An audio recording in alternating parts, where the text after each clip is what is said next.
Welcome to the Garage Network podcast. Join us and the occasional special guest as we discuss everything automotive, from fixing cars as a technician, owning an automotive workshop or business, overall work-life balance, and even the occasional laugh.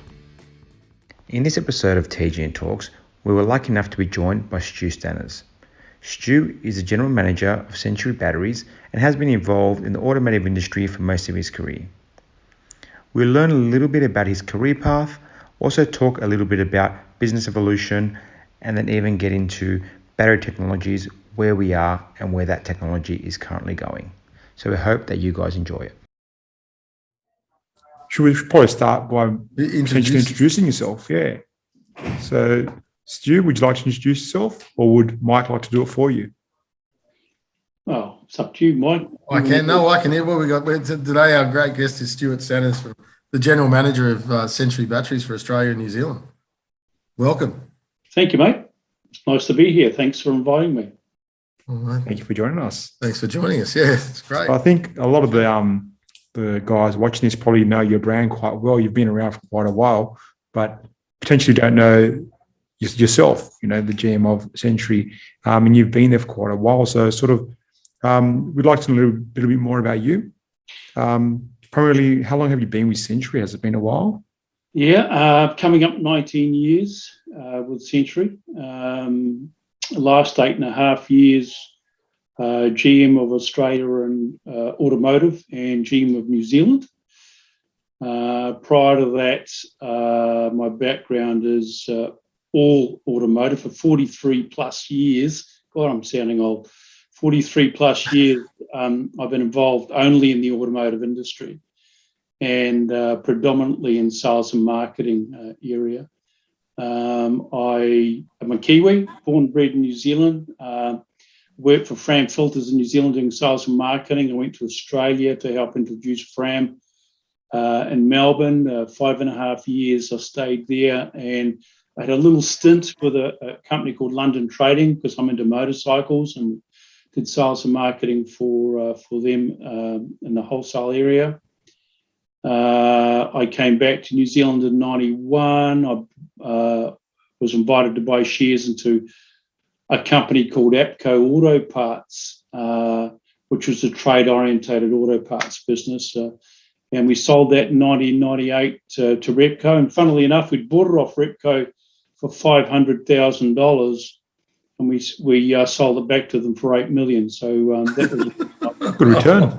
A good return. Good return. Not a great return. Yeah. But it was a really great experience because like any big corporate like a Repco who do a bloody good job. I mean, I'm not speaking ill of them at all, but they tend to be so big. There's a lot of business falls through the cracks, and we were picking up that business. So. Today, for anybody that's thinking about it, there's always those opportunities, always. I was GM of the Auto One franchise in New Zealand for a while. Right. And then I came to Century Batteries, and the rest is history. Yeah, wow. A lot of involvement. So you stayed with the automotive theme, seems like, throughout your time. Yeah, and probably like yourselves and a lot of your members, I didn't know what I wanted to do when I left school, and I'm not university trained or anything like that. But I've always had this passion about motor vehicles and motor racing in particular. I'm a drag race nut. Still hold the New Zealand A-altered drag race record at 7.2 at 181 mile an hour, which is nice. There you go. And it was, how you meet so many good people in this industry. It's just full of great people, and that's why I haven't left it. I've just enjoyed every moment of it.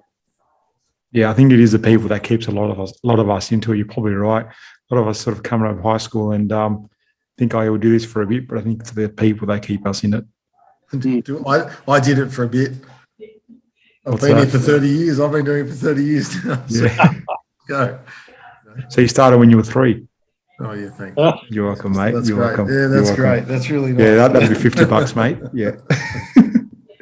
Obviously, being in New Zealand, you probably not too impacted by COVID. I mean, as much as the rest of the world, but have you noticed any sort of impacts for sales for batteries? Because I know a lot of companies have noticed sort of some decrease in sales or some increase even. What have you guys noticed? It's been massive, actually. And all I can say is thank goodness for Zoom. I'm currently the leader in our organisation, spending thousands of hours basically with my staff and other businesses on the Zoom, and it's been a saviour. The biggest meeting I've had on Zoom had 72 people, believe it or not. And Wow. Yeah, it's amazing. It's an amazing tool. But, you know, impact on us has been incredible. It's absolutely changed the way we do business. In New Zealand and Australia, our call centres are now based at home, and they work from home. We introduced technology to allow them to do that. I work 3 days at home in my office at home and 2 days in the office when there's no lockdown. New Zealand's in lockdown at the moment. I've been running, or doing my job, not running. The staff do the job, but I've been doing my work representing Australia Automotive Division from Auckland, out of my office in Auckland. It's been amazing. Because of Zoom and other things, it's worked really, really well. We've had no face-to-face conferences. All the conferences have been cancelled for the last couple of years. We've had very little travel in the lockdown periods. So in terms of business, it's been dramatic. There's never been a time in anybody's business that they can reflect on, how do I run a business in these situations? And we've all had to think on our feet. And it's taught us a lot about what we, maybe didn't need to do. You get into those habits. You need to drive for an hour to a meeting, have a half-hour meeting, and drive an hour back to the office and things like that. Those days are gone. We've incurred massive costs. Freight costs are the killer. We're talking millions between Australia and New Zealand, literally millions. Wow.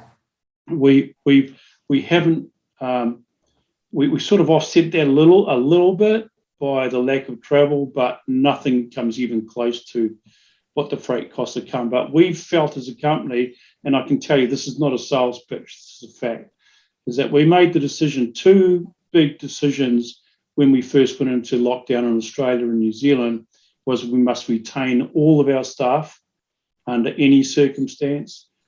And because our staff are our most important asset to our business, and the second thing is that we must not pass on any costs until we can get in a situation where we're comfortable, the industry can, and our customers can actually afford to accept it. And that's just, it's worked well. And as you probably know, we have just put a small price increase into the market, but that's life, and we can no longer accept all those massive costs. But one of the really big things is what we call the Omni Channel. Those that aren't familiar with the Omni Channel, it's Facebook, it's social media, it's the website and everything else. Consumers and your customers have now learned to purchase and operate in a totally different manner. They've been sitting at home on their computers, and they've gone in and they've searched the internet for different things, and even down to the point where they might just want to say, hey, Mike, is your business open? I need to go online, if they weren't comfortable with the phone, etc. So the big retailers like Supercheap and Repco and all those consumer retail automotive parts stores have seen in excess of a 30% increase in online purchasing. Now, that can't be ignored. That's massive, talking millions and millions. We've noticed during COVID, there's been a massive shift in this lockdown to people's spending, people's behaviour. There's behavioural changes that are going to come out of this, which are they don't want to leave the suburb. They'd rather, so this is really good for workshops like us in suburbs that there's massive spends, that massive amounts of money leave your suburb and go to dealers, or they go back to to different places to get services. And we don't have, in our local suburbs, we don't have many dealers. So a lot of those cars are leaving to go back to those. So they're like, no, I don't want to leave our local suburb. It's a big shift, and it's a like what you're saying. It's a habit. It's a habitual change for them to now. I'm not going to go 2 suburbs away to go get my Mercedes serviced at Mercedes. I'm going to take it to a local garage, where we've really been pushing and marketing ourselves as the dealership alternative and those sorts of things to work, really trying to hammer that and to find that. I did have a couple of questions for you though, Stu. In New Zealand, you guys have had a different sort of lockdown to we've had. So automotive has been really shut down unless you had contracts with if correct, essential service. So like workshops like me would. Okay. I might have a couple of nurses and doctors' cars that I work on, but I don't have any so-called contracts that Well, essential service is the consumer's vehicle as well, because they need that to get to any medical issues or food or anything else. So we don't sell, Australia or New Zealand to direct to the consumer. So we support those businesses that, like yours, that would be able to service those people. But in saying that, even Supercheap, for example, they shut all their stores in New Zealand at level 4, and they've done a similar thing in Australia. So the thing is with our industry, with batteries, so long as everybody's shutting down or doing the same thing, when you open up, they're all in the same boat together. So you're going to get your slice of the pie in sales when you open up again. But what we found in lockdowns is that people were parking their cars in their garage, and sometimes with their keys in the ignition. Of course, we all know what that does. Yeah. People sort of tick away thinking that he's going to jump in the car any minute, and it flattens the battery. And we've had a lot of that in New Zealand, probably more so than Australia. I think I said that to you the other day. Lockdown sells batteries since the 5th of June. My battery. I haven't looked again. We were. I think I was telling you, Costa. It's been one a day. Literally, almost 1 or 2 a day. Yeah. It's been really. The numbers are just astronomical. Like it's. In Australia, over the last 18 months, we've seen a 15 to 25% increase in workshop battery sales. Wow. And further to that, with the repcos who we work closely with, because we supply them, of course, there's been some really encouraging stats that have come out from them. Even to the extent that in metropolitan areas in Sydney and in Melbourne, they've had workshops that have had up to 2 months worth of work booked up, according to them. I mean, I'm only passing on the information that I hear, which is really good for the industry, I think. So, yeah, there's negatives and there's positive, isn't there? I know some businesses. I was going to say some businesses thrive off. Like last year, we had one of the best years we ever had. It's back in my 30 years I've been in the trade. It was back to like being in the 1990s when, people didn't fly to Bali. They got in a car and drove to the Gold Coast, or they drove.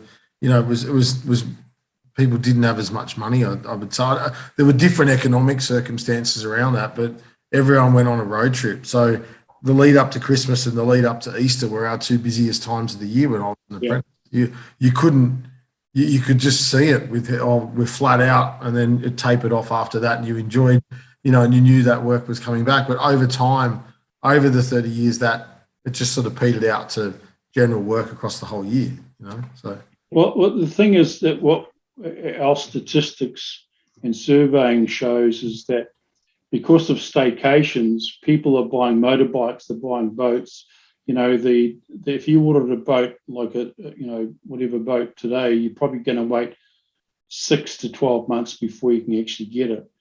Caravans and everything else. So people are spending a lot of money touring Australia. But the thing is, the point is that yes, we've sold more deep cycle, more motorcycle, more marine batteries than we've ever sold in a period. But those vehicles and bikes and boats are still there. So they will require batteries going forward. And I think it'll be a while before the world opens up. So I think we've all raised up a level in that sphere where we're going to see continual business for at least the next couple of years. It's not going to fall over, if you know what I mean. And do you reckon when we do open up, because you're talking about you've implemented a lot of new things in your business for like communication and all this sort of stuff, are you guys planning to keep some of those changes, or do you think you'll refer back to how it once was? Absolutely keep. And we'll still have the work from home situation going. We found productivities in a lot of areas has increased. Awesome. Things like e-commerce, we've now purchased an e-commerce system which we're trialing before Christmas, and we'll be releasing in the first part of 2022. And for a wholesaler, that's quite a big deal. And there's heaps of a multitude of different things we've done. The thing is that the industry and the consumer, right?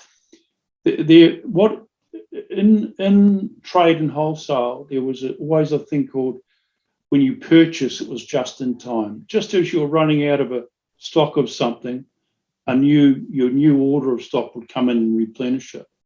Well, now the world has changed to a thing called just in case.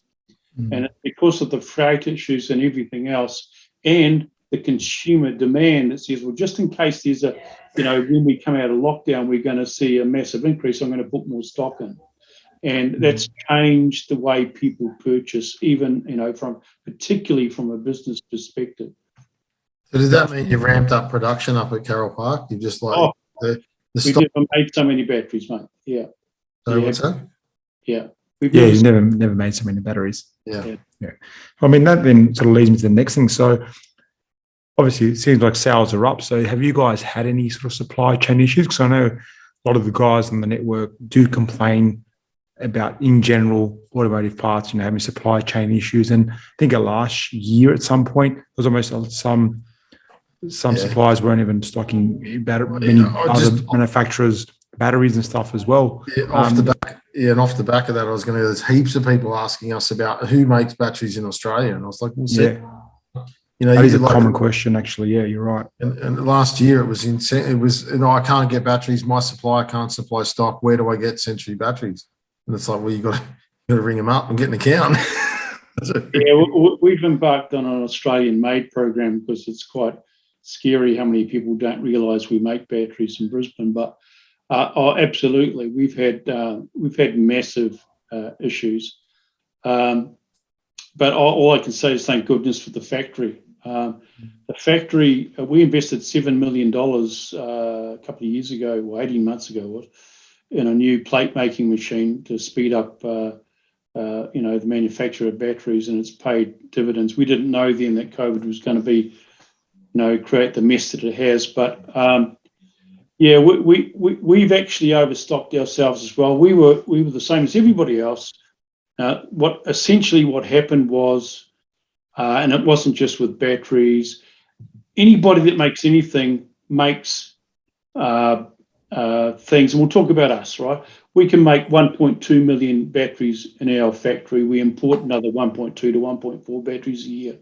But we make 1.2 million, and we want to make all of that, because if we make 1 million and not the other 200,000, you're actually not running as efficient as you can, so it's costing you money. Every factory in the world is running to the same, and particularly batteries is running to the same situation. So factories were already running to capacity. What happened is when everybody shut down, the demand for batteries increased.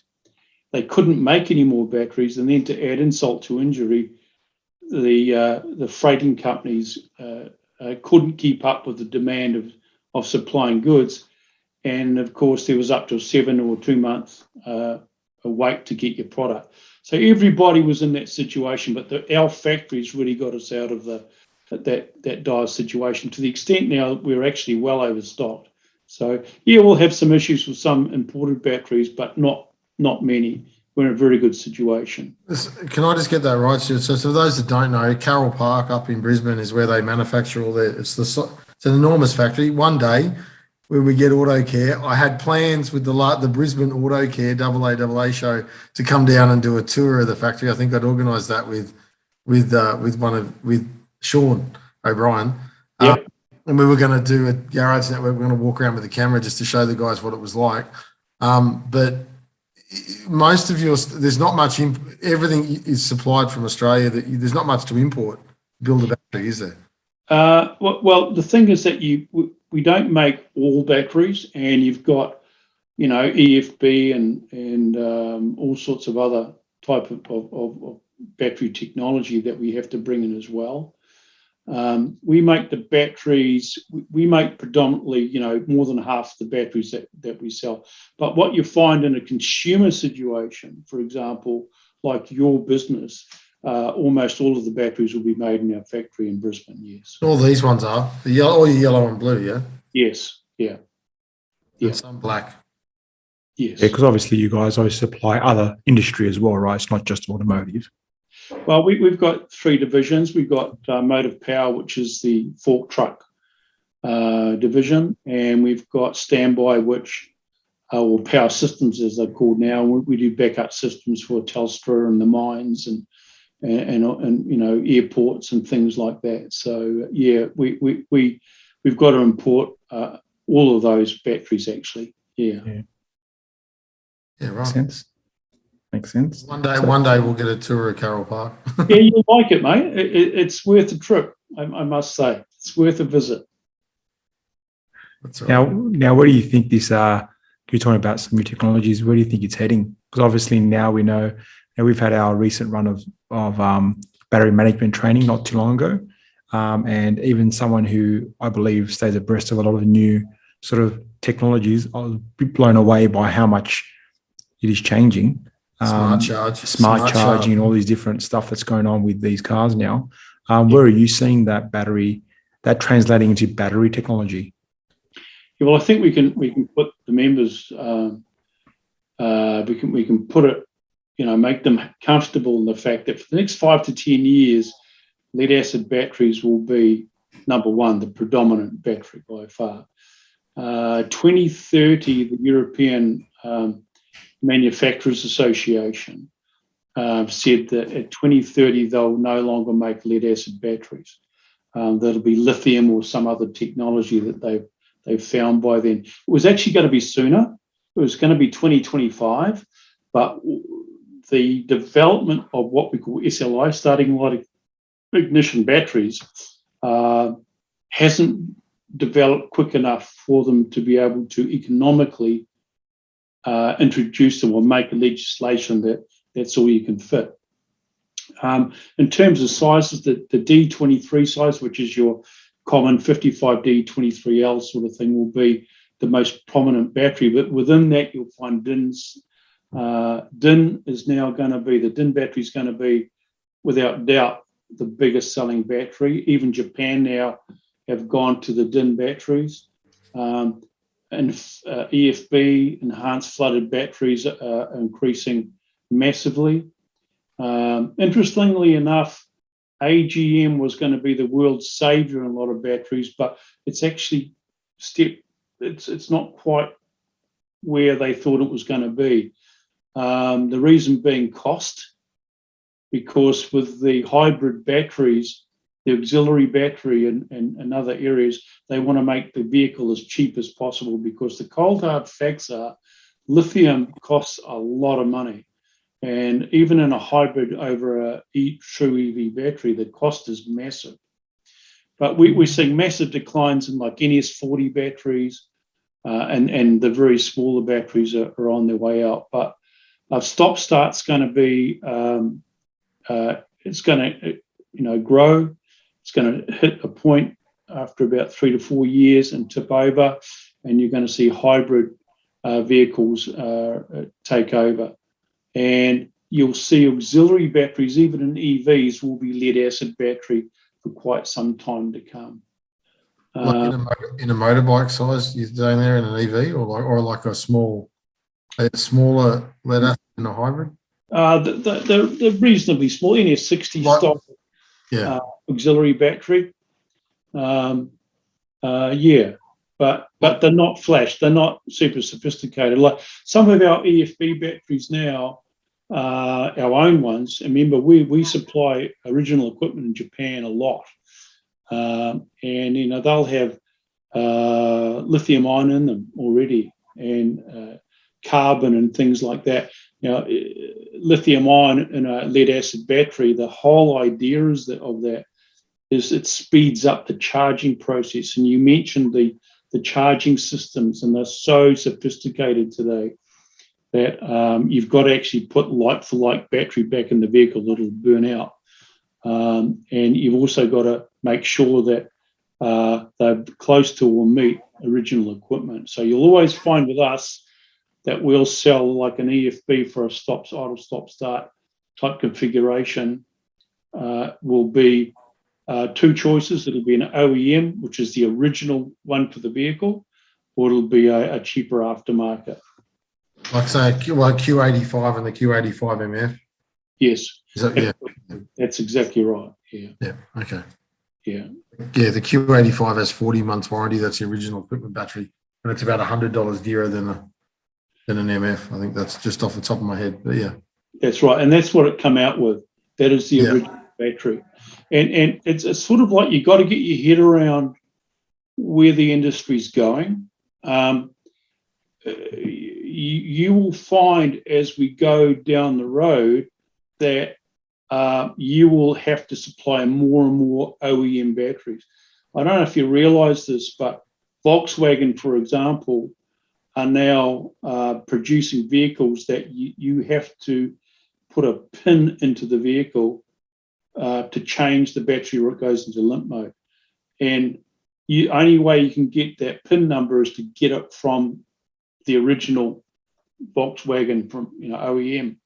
And it's their way, like they're trying to do, is corral vehicles from birth to grave, cradle to grave, to try and corner those sales because they lose them after about 4 or 5 years. So just in saying that, so that's like the QR code that might be on the top of the battery. So can you guys? There might I've noticed that on a lot of Varta batteries and a lot of other ones we're pulling out, like OE Varta style batteries. They'll have a QR code, the VW and the QR code. And I'm assuming at some point when that's gone in, you scan the QR code. No, this is worse than that. This is from an aftermarket perspective. What they're saying is, we won't give you that code unless you pay for it. Wow. Does that mean you guys have got to pay for that? Or you've got to pay for that to give that to us? Is that how it's? The person that's fitting it has got to do that. So what that cost will be, I don't know. But, even with this, what the AAA have done with like sharing of data and stuff like that, there's going to be a cost that comes with it. But we supply a European company that does Audi, and we actually sell their batteries. We sell their batteries. It's not like our batteries putting into their vehicles. We hold and sell their batteries for them. And they got lithium ion and all sorts of stuff. We sold one the other day. Wholesale was $2,500 the battery. Wow. Right? And the consumer ended up paying $3,500 because he actually wrecked it. And it was a very late model vehicle. He'd done something to wreck it. But my point here is that battery, when it goes into the vehicle, has a little, not a QR code, but a little chip on it. And it actually, when you put the cover over, it talks to the chip and it tells the car that it's actually got the correct battery in it. If you put wow. In there, like the headlight, because we've done some J2534 programming courses and stuff like that, where you've got to, everything's going to have to be coded to the car. Yeah. A lot of stuff, and we're fully aware of that. We realise you have to pay for it, and yeah, it's good. All this is good. It's not. I mean, it's a cost to us that gets passed on to the consumer. It has to be passed on. Yeah, it has to be. It can't be absorbed by the business. There's just no way it can be done. Yeah. The thing is that Japan aren't doing that. It's just European vehicles at this stage. Yeah. So long may that continue. Yeah. Right. Well, that's interesting. But just a little further, I think everybody's talking about lithium, and we've got 4 lithium-ion factories, and not one of them makes the same technology as the other. They cost $1 billion US to set up, and all of ours, bar one, 3 of them actually manufacture for OEM as drive batteries, and we've got one factory in Turkey which supplies the smaller batteries. And, so when you say drive batteries for like electric vehicles and EVs, okay, EV vehicles and hybrid too, and hybrids, yeah, but mostly EV. But all the technology, they haven't settled on a technology yet, which is that's it. It's going to be ongoing developing until they find something which is really quite unique and out there. But all I would say, in particular to the members, be damn careful about lithium-ion. We'll have a deep cycle lithium-ion battery coming in early next year, or 2 of them actually, and this will have Bluetooth and and all that sort of stuff. But there's so many lithium-ion batteries out there at the moment that people are putting in motorcycles and other things that just aren't. They haven't done their research on the quality of the battery, and we're going to go through this. We had one at our battery wheel store blow up, and you can't put them out once they go up, and we're in a situation where it's an ignorant point of time. For example, we get asked today by OEMs, Mitsubishi, Toyota, Hyundai. They've all asked us if we'll stock their EV drive batteries for them. And we said, no, we can't, because what it would mean, we'd have to have every single battery would have to be sealed off in case it caught fire, wouldn't catch the others on fire, and we'd have to build a brand new distribution centre to stop them. That's right. Gee, didn't think of that. If you and your building and your workshops have got lithium-ion, even starting or motorcycle or deep cycle batteries, if the place burns to the ground, you've got to be very careful and tell the insurance company that you've actually got it in stock, because they could retract their insurance as a consequence. Wow. I'm assuming that's why it makes sense. It makes sense, but I didn't even think about who'd want to store that. I don't want to store. But in saying that, that's probably why they're trying to palm it off onto you guys. Well, they've told us that. Yeah. They don't know enough about the batteries, and when you've got a situation with a fire with a small battery, and you take the oxygen out, all you do is stop the fire for a second. As soon as you stop putting the fire extinguisher on, it goes up again. So keep going until you put it in a bucket of water until it's finished doing what it's doing. So you cool. Yeah, but it's a chemical reaction with the lithium. I think we spoke about this years ago when we were driving up to fishing competition. It's a chemical reaction. It was the same reason that Qantas said, don't put your phone, if you lose your phone, don't move your seat. Yeah, makes sense. They were absolutely paranoid about having a fire on a plane, because if you move your iPhone or your Samsung, it gets jammed in the seat, and you bend it or break it the wrong way, it starts that chemical reaction. And if you have that chemical reaction in an aluminium plane at 10,000 meters or 30,000 feet in the air, then what? Big problem. Then what? It'll melt everything on its way out of the bottom of the plane. So but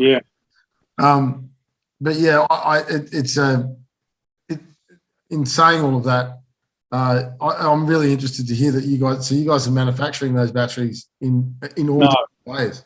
Well, not Century, but they'll be Century product, but they're not our manufacturer at this stage. Yeah, right. Well, that's really interesting. At least, you're at the forefront of the technology, so you're the one to ask about it. It's accessible. And we'll only bring them in the ones we're bringing in, we've been testing for probably a year.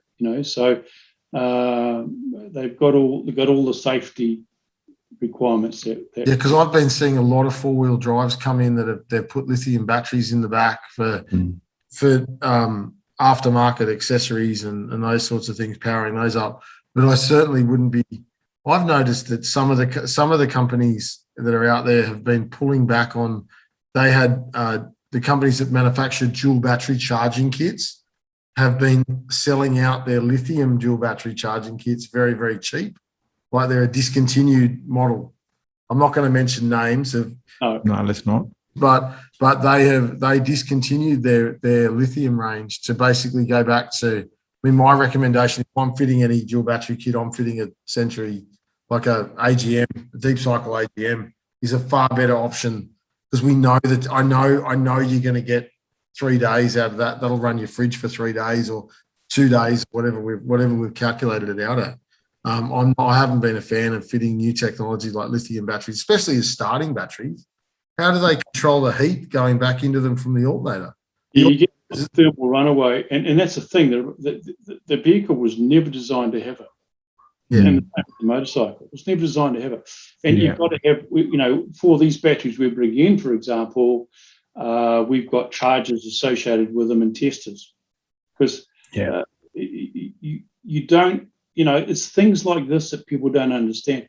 You don't want to store or stock a lithium battery at 100% charge. You need to stock it about 70% or lower, and then it gets charged as it goes into the, just before it goes into the vehicle, because they're too dangerous. To sit on the shelf fully charged, you've got a bomb waiting to go off, unless you've got a really intelligent,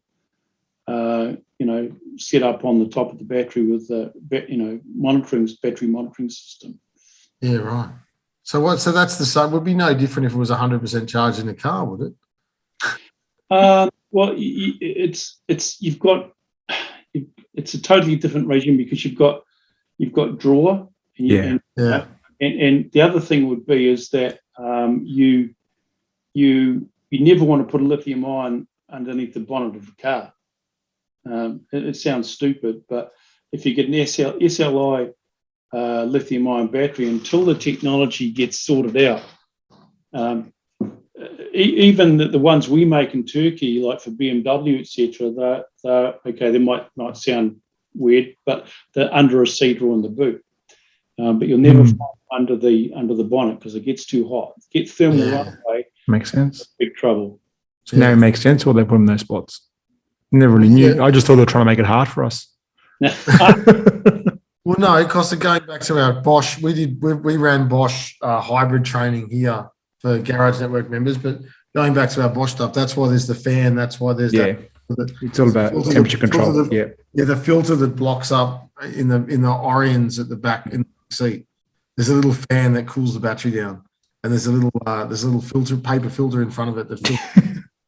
And it's basically where your heel is if you're sitting in the back of an Orion. There's a little on the driver's side. There's a little vent there that sets a code, and that's what it's there for. So, yeah, that's cool.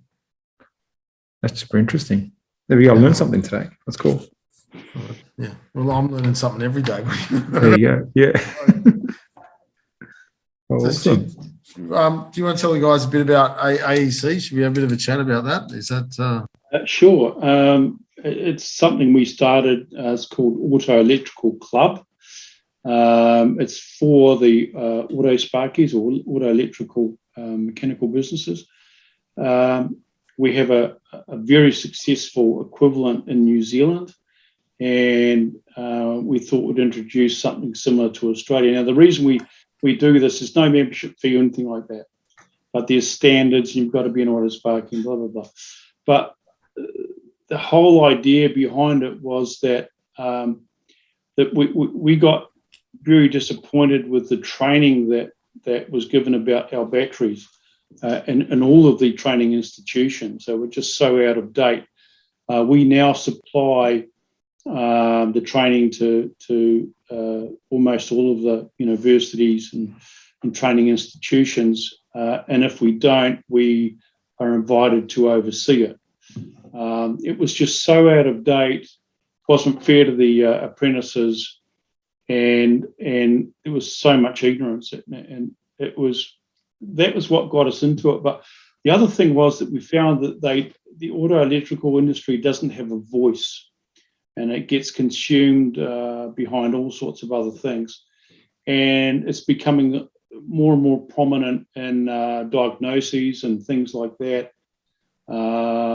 It's an industry that covers marine, agricultural, mining, all sorts of different areas, and there was no voice in the marketplace for them. So we thought that from a networking possibility or networking, benefits of that, which you'd know all about. I mean, it's so damn important. The training aspect, and to get an apprentice, to get staff today in your industry, in the auto electrical industry, is so hard. And with the COVID and everything else, you can't bring in South African, employees at the moment and things like that. And 40% of all of the apprentices drop out before the end of their time. And probably one of the biggest things is the fact there's no marketing of what this business, like the motor mechanical business, can actually bring to a young person. You've got two people you've got to convince. You've got to convince the parents and the person. You've got to get them out of school, get them early, and we need to tell them the benefits of this industry and what it can offer them. Absolutely agree.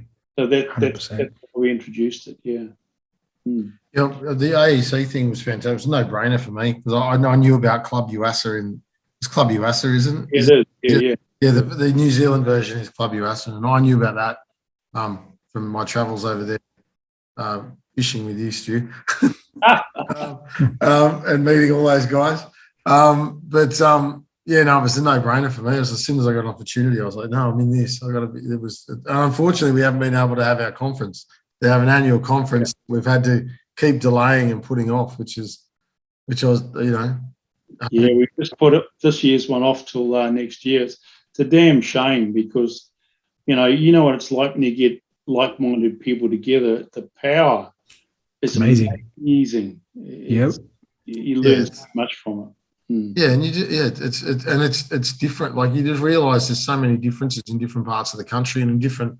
I know that now there's major differences between Australia and New Zealand, and some of the conversations that I've had with some of your Club UASA guys have taught me stuff, and we've had and I've still got relationships with them on Facebook, and saw it was flooding over there the other day. Yep. So you guys got some rain.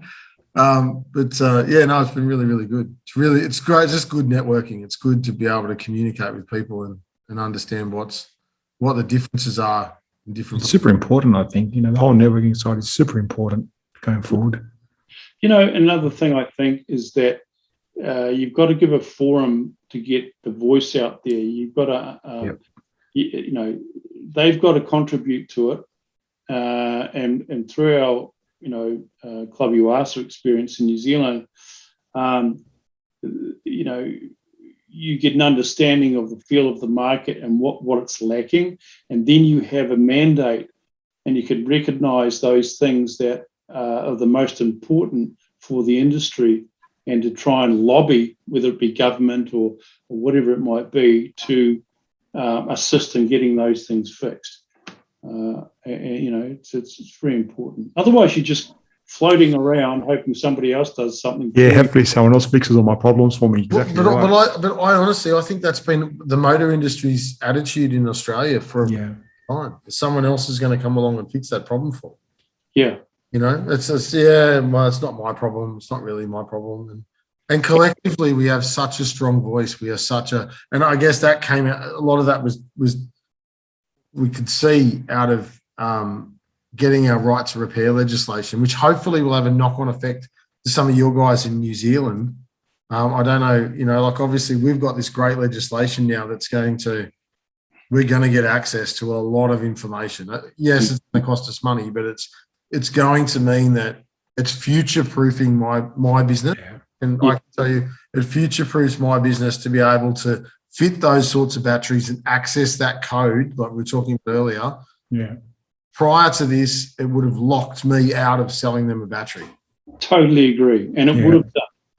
Right. So that was, credit to everyone that worked on that. I mean, the leading force that we hear about here in Australia was the AAA charging. They led the charge, and ARCA led the charge to get that through. And it's been a massive battle. It's been a long battle. We were 10 years. I was saying, about 10 years. More. We were in Spain. How long ago were we? What was that? How many years ago was that?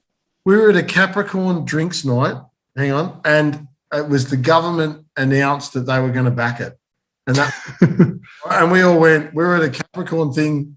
We drunk the bar dry in Spain. And it was. It couldn't have been that long ago. You guys just turned 18, not 10 years ago. So that long ago. Yeah, thanks, Costa. You're the only one. That's another 50, by the way, mate. Yeah. I got used both that time, so it's 50 each. Yeah. No, but that was years ago. I think it was 4 or 5 years ago. Yeah, be at least that. Yeah, before years. And it was, and I remember going, "Wow, it's going to happen." Fizzle. But no, we are there. We're there now, and it's happening. These manufacturers have got literally until the 1st of July next year to pull their finger out. So there's some big changes coming, and they're going to be pretty quick. They don't have long to go. They've got 8 months to go. So it's but again, like I said, it's future proofed. It makes me feel better about. It means that we've got, means that I've got a business that's sustainable into the future. Yeah. So we're going to have to make some changes with hybrid and EV, and they're inevitable, or whether it's hybrid EV or hydrogen or whatever is coming, we've just got to adapt, and we're pretty good at that. COVID showed us all that we're very good at adapting in this industry. Totally, and I think we've got quite a few years to go before EVs will have a large impact, unless there's massive government legislation changes. But,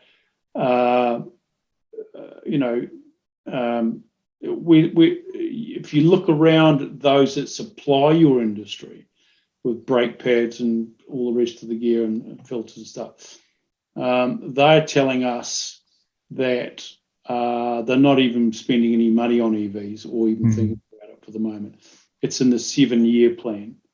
And so that's what they're thinking, which gives me confidence too that we've got enough, ICE engines on the road that we won't even be a concern till then. But there will come a time. There's no doubt about that. Yeah, well, there's going to be a bit of a transition at some point. I mean, I've been toying with, and I'll tell our listeners and everyone, I've been toying with some ideas about, because we are carbon neutral. We've got awards for being sustainability awards from our local council. And some of the things that I've been toying with is putting in some charging stations putting in a charging station in our car park free off our solar, and we'll put some Tesla Powerwalls in to power that, give them free charging to give them the confidence and the ability that all of my staff are EV trained. So we need to, as they start to buy one, because most Australians are 2-car families, I can sort of see this. It's going to be one car is going to be the 4-wheel drive for a little while. And it's probably going to go, and the next one may be electric. And then they're going to go, we'll buy the hybrid 4-wheel drive so we can go on holidays and go to the snow or get the range. And the second car that we're going to have to drop the kids and to drive into the city is going to be the EV. So to try to capture that and to give that, really for us to be, I can sit there and sell to my customers till I'm blue in the face that I'm EV trained, just to try to give them that confidence to turn our car park into free EV charging for the customer, so they can bring it here and we can work on it, and it can get charged after we've worked on it, of course, or whatever we're going to do. I mean, obviously, it's EVs for us is brakes, tires, and probably not even brakes really. It's tires, wipers, cabin filters. That's and the coolant flush every now and then. Oh, coolant flush, yeah, coolant flushes and maybe air conditioning. Well, believe it or not, in New Zealand, we're working with an OEM company, original equipment manufacturer about a small truck, to go around and recharge electric trucks without naming a brand and everything else, because they found that they can only do 120 Ks and a decent sized truck, and they're getting parked up on the side of the road. So send the diesel truck to come charge them up. Actually, we charge it up with battery power, believe it or not. Okay. Yeah, okay. So, I mean, that's how things change. And if you don't morph and change with that, who knows, that might turn into a big industry for us. You don't know. Yeah. You got to give it a shot, don't you? Evolution is important, man. Evolution is very important, I think, with every business. We've said this before, like the ones that always say, oh, but that's how it's always been. Well, that's not a good thing. You got to at least have the things that have changed. It was always done that way. Why do you do it that way? We've always done it that way. Oh, horrible. Yeah. Bad way to think. Yeah. Agreed. Adapt and change. I mean, I think pretty good at that. As I said, COVID's been good for that. Look at you guys. You won't be flying backwards and forwards to Brisbane for a while. That's it. Not with our government, I'm afraid. Mm. Oh, we can operate it from Auckland. We can do what I do from here. So that's fantastic. We've got a massively good team in Australia. They don't need me. I'm just the coordinator. Yeah, going back to what you said before, one of the biggest, like a few of us me as a business owner, and one of our other our founding members, Peter Leondis, was there. We had this conversation on one of our Friday Night Lives, which was we all consciously made the decision that my wife Lee and I made the decision that said we're keeping our staff at all costs. We're not. Yeah. It was. We need them on the other side of this. We don't have a business without them. And I think a lot of that was key. It's what you got to do. Well, that probably drums up the question. Any post-COVID predictions, Stu? In terms of business, are we busy? Are we quiet? Because I know there's a bit of a slowdown now for some of the Aussie guys here in lockdown. Do you have any predictions for them post-lockdown? Yeah, post-lockdown is going to go off. Excellent. We all the indicators we have, and all the people we rub shoulders with in our industry, are confident that it's going to go off. The thing is that the consumers bought lots of stuff which is coming into Australia, causing these freight. But the other side of this is once Christmas is over and Chinese New Year, which is in February, comes along, the world's going to change. And it'll get back to some form of normality. But what's normal now? Normal now is we've got lots more caravans, lots more boats, lots more motorcycles, lots more vehicles, and our population's grown as a consequence of people coming home, and you can't go out of the country. So it's got to be, all the numbers add up to being a very good next 12 months. That's what I think. I think that's what REs on the ground are saying as well. I think we're very, very much in the same boat. Yeah, that's a really, really good summary of all that. No one's going overseas anytime soon. Like you're not going to go to. You're closer to Fiji than we are. We're not going to. I think there's more chance of us going to Fiji than WA. The way our. but they're digging a trench. They want to break away from the country. This is just an excuse to actually put it in place now. Yeah. But I think that, realistically, I think someone was saying to me the other day, would you go to Fiji? And I'm like, no, probably not, because I don't want to end up in a Fiji hospital with COVID. No. I'm double vaccinated, but I still don't. I don't think I'd feel comfortable going with the kids, or you just don't want to, in case something goes when you're over there. It's a medical flight home. Is not the flight you wanted. It's not the flight you know what? I reckon this has taught a lot of Aussies to have a good look at your own country, because she's pretty flat, just quietly. You don't need to travel like you did, And I've spoken to people in Australia and New Zealand that say, oh, we always go overseas, and you do with it, blah, blah, blah, blah, blah. And then you say to them, well, what have you seen of your own country? And it's embarrassing. It is. They just haven't seen much of it at all, and it'll just open their eyes up to what's at their doorstep. Yeah. And I'm sure that's happened. I'm guilty Well, of that. I I've always agree. said, I'll get there, but you don't. One day. Yeah. So in Western Australia, though, maybe 2052, we might be there, I reckon. We can drive up to the border and just have a Open the look. water then. We can go to the border and have a look over the wall. Yeah. You're probably right. It's east There you go. and west. Take a ladder. Is it like Trump? You mean he's building a wall? No, I didn't say that. You said that, not me, mate. Yeah, I remember when I first got this gig, and I went to WA, and all the guys were getting on with me, and the Aussies from the East Coast were saying, "How come you get on so well with them?" I said, "Because I'm a Kiwi." You know? So many Kiwis there, but not only that, is that I'm okay because I'm not from Sydney or Melbourne. Well, listen, you're so far east and west, it's okay. Yeah. Anyway, I love them. They're great. No offense to our West Australian members. We've got great friends there. We'll get in trouble. We've got great friends there. I love the place. Yeah. I've never been. See, there you go. That's embarrassing. Oh, there you go. Yeah, there you go. So Maybe- we were planning to go, part of the garage now. We were planning to go over there, but then obviously it's pretty hard border there. So COVID's killed it. All good. We'll get there. Anyway. Indeed. All right. All right. That was awesome. Thank you so much, Stu. That was excellent. Yeah. Thanks for having me. Really appreciate it. Oh, no, everything was really insightful. There's heaps of stuff. Loads of stuff I didn't know. Yeah. There you go. Don't forget to join our private Facebook page if you are an automotive technician, and also subscribe to our YouTube and our podcast channel. They are all called The Garage Network. Thanks, guys, and see you next time.